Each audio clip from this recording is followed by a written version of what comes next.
The flash on this camera is very simple to use, just like almost any other camera. Basically, just pop the flash using this switch here. And in the auto mode, the flash is forced to intelligent auto flash. So depending on your distance from the subject, it'll automatically power the flash accordingly. However, like most auto flash systems, if there's enough light, then the camera will choose not to use the flash because it doesn't realize you want to fill in shadows, for example, in someone's face when you're outdoors in the sun.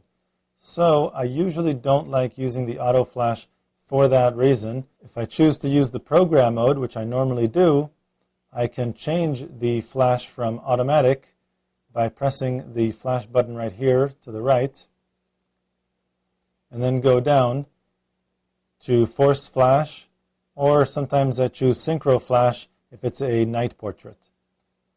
But for now, I'm going to force the flash, press set, and what this is going to do is I'm outdoors and there's plenty of light, but regardless of the amount of available light, the camera will still use the flash, and this will help me eliminate shadows in a person's face, for example.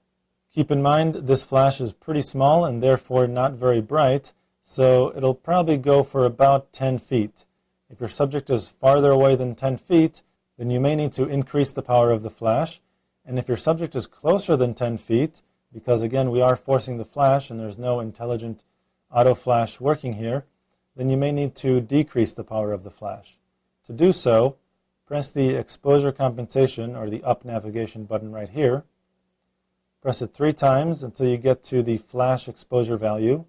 And here you can use either the right or left navigation button or the joystick in order to move the flash exposure value to more powerful or less powerful, depending on if your subject is close or far from the lens.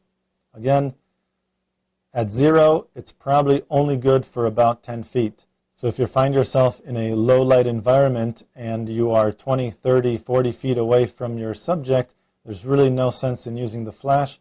You're going to want to increase the ISO to make the camera more sensitive to the available light. To find out much more about digital photography and your digital camera, go to lbguides.com.